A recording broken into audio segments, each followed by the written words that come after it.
प्रशंसा है। कुछ ऐसे कलेक्टर भी हैं जिनका नाम लोग लेते हैं। हम लोग जौनपुर जिला से संबंधित हैं और वहाँ पर नीरा यादव आई थी कलेक्टर, और उसने ऐसी परिस्थिति में जब वहाँ पर बाढ़ आई, मैं पढ़ रहा था, उपस्थित था, और उसकी गतिविधि को मैंने देखा था कि उसने क्या कहते हैं, ये नहीं देखा कि जब बाढ़ आई तो कैसे क्या किया जाए, कैसे क्या किया जाए। किसी से निर्णय लेने के लिए अपने स्वयं विवेक से तुरंत वहाँ के जितने मल्लाह थे, नाविक थे, उनको बुलाया गया कि तुरंत बुलाया जाए और क्या कहते हैं उनके लिए व्यवस्था किया जाए। मैंने सई नदी किनारे दुर्घटना हुई थी, बस गिर गई थी, और वहाँ पर कलेक्टर ने आकर के लगा करके अधिकारियों को कितने जल्दी से जल्दी, यहाँ तक कि जो वहाँ पर गांव के स्थानीय निवासी थे कि अगर कोई अच्छा गोताखोर है, अगर कोई अच्छा क्या कहते हैं अंदर जा करके निकालने वाला है तो उसकी तुरंत व्यवस्था की जाए, और पूरा प्रचार करके तुरंत बुलाया गया। उन्होंने अच्छे ढंग से काम किया। तो आज करीब 30-35 वर्षों के बाद भी मैं नाम ले रहा हूँ। तो इस ढंग से अगर कोई काम करता है तो उसकी प्रशंसा होती है, बड़ा प्रशंसा। एक पहलू ये भी है कि मैं अन्य धर्मों पर कोई टिप्पणी नहीं कर रहा हूँ, लेकिन मेरा ऐसा सोचना है कि अन्य धर्मों के लोग जिस तरह से बचपन से ही जो है अपने बच्चों को जो है अपने धर्म की शिक्षा दे रहे हैं, लेकिन हमारे यहाँ हमारे ही धर्म में हमारे अपने लोग जो है हमारी शिक्षा को, हमारी धार्मिक शिक्षा को दकियानूसी मानते हैं। अगर कोई बालक जो है वो शिखा रखता है तो उसको जो है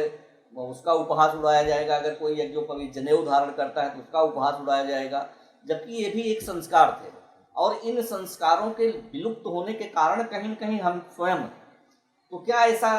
आप मानते हैं कि ये जो हमने अपने संस्कारों से जो है किनारा किया और उससे हमारे बच्चे भी वंचित हो रहे हैं, इसका भी एक कारण है कि उनकी मानसिकता जो है बदल रही है और वो दिमागी रूप से जो है सामाजिक व्यवहार का जो ज्ञान है, सामाजिक व्यवहारिक ज्ञान जो है वो उनके अंदर कम हो रहा है, इससे भी जो है कहीं न कहीं वो अपना आपा खोते हैं?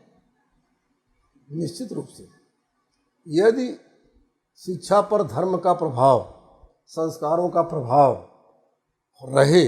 तो निश्चित रूप से किसी भी विकट स्थिति में भी, किसी भी परिस्थिति में व्यक्ति अपना आपा नहीं खोएगा। कोई भी धार्मिक व्यक्ति और सामान्य व्यक्ति, धार्मिक व्यक्ति या संस्कारवान व्यक्ति में यही तो अंतर होता है ना, कब किस परिस्थिति में कितना गुस्सा करना है, कितना क्रोध करना है, कब किस परिस्थिति में कितना गुस्सा करना है। अगर इस पर सहमित है आदमी, व्यक्ति सहमित है, और कहाँ कितना गुस्सा करना है, अधिक गुस्सा कर गया तो गलत है। क्योंकि हम एक बच्चे को खिलाते हैं, बच्चे को गुस्सा करते हैं, बच्चे के ऊपर गुस्सा करते हैं, लेकिन उसको हम प्रताड़ित कैसे करते हैं, और एक हम अपने दुश्मन से अगर हम के ऊपर गुस्सा करते हैं तो कैसे करते हैं। तो ये एक तरह से निश्चित रूप से अगर हम संस्कारित और संस्कारवान हैं, धर्म से एकदम प्रभावित हैं, या धर्म की शिक्षा को जोड़ा जाए, ये यहाँ तक कहना कोई बुरा नहीं है, क्योंकि शिक्षा से मैं जुड़ा रहा और वहाँ पर रोका जाता है कि किसी भी धर्म के फोटो न लगाया जाए, किसी धार्मिक व्यक्ति का, किसी भी धर्म की बातें क्या कहते हैं आप नैतिक शिक्षा की कहानियाँ बताइए, लेकिन किसी धर्म के रूप में मत बताइए, किसी धर्म के नाते। तो इस नाते धर्म के हिसाब से शिक्षा देना कोई बुरा नहीं। जैसा कि आपने देखा होगा कि पहले जो है हमारे यहाँ पहले आदर्श पुरुषों के इतिहास पढ़ाए जाते थे बच्चों को, धीरे धीरे उनको भी जो है गायब कर दिया गया, और उनको गायब करने का जो सबसे बड़ा कारण ये बताया गया कि इससे जो है धार्मिक भावनाएं आहत होती हैं। तो क्या ऐसे जो है आदर्श व्यक्तित्व जो भी हमारे समाज के रहे हैं, उनके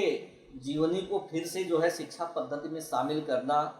जरूरी हो गया? निश्चित रूप से यदि जोड़ा जाएगा शिक्षा पद्धति में, ये चाहे राम के आदर्श हो, चाहे कृष्ण के आदर्श हो, वो आज भी एकदम से परिस्थितियां भले बदली हैं, लेकिन व्यक्ति का स्वभाव, प्रशासन, व्यक्ति का क्या कहते हैं वो जो एक तरह से उसकी मानसिकता है वो समय परिस्थिति के हिसाब से बदली है। कुछ मान्यताएं बदली हैं, परंपराएं बदली हैं, लेकिन हमारी विविधता में एकता की जो बात है, ये धर्म के हिसाब से कि हम अपने धर्म के शिक्षा से जोड़े ही न, तो इससे थोड़ी होता है कि क्या कहते हैं वो अगर शिक्षा में धर्म को नहीं जोड़ेंगे, व्यक्ति संस्कारित नहीं होगा, तो दूसरे धर्म के साथ वह उतना ढंग से, उतने एक तरह से कहा जाए कि उतने विवेकपूर्ण ढंग से नहीं निपट पाएगा। कहीं उसको अगर एकदम से उसके अंदर ऐसा धर्मनिरपेक्षता के साथ, मैं कहता हूँ धर्म की बात बिगड़ी जाए, तो किसी भी धर्म में मैं समझता हूँ, हमारे धर्म में हिंदू, मुस्लिम, सिख, ईसाई सब हैं, कोई भी धर्म सीधे सीधे नहीं कहता है कि ये असत्य बोलो, कोई भी धर्म नहीं कहता है कि आप गलत कार्य करो, कोई भी धर्म नहीं कहता कि आप मद्यपान करो, कोई भी धर्म आपको नहीं कहता किसी पर क्रोध करो,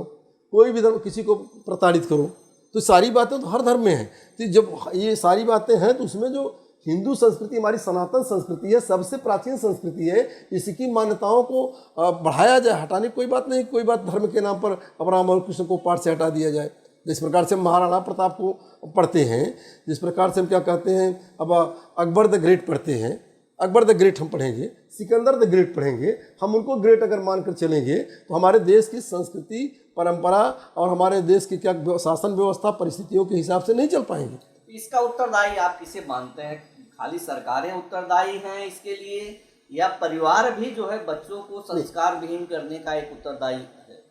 नहीं,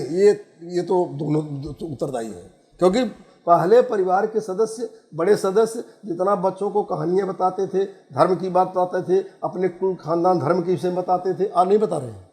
जी। आज नहीं बता रहे हैं। आज अपने बच्चों को अगर पूरा अपने जैसे जिस प्रकार से अपने कुल खानदान की बात बताते हैं, अपने धर्म की बात बताते हैं, समाज की बात बताते हैं, उन मान्यताओं को बताते हैं, राम और कृष्ण के आदर्श को बताते हैं, तो निश्चित रूप से बच्चे के ऊपर अगर उसका नहीं 100%, 50% भी अगर उसका पड़ता है तो भी काफ़ी है। जैसा कि आपने देखा होगा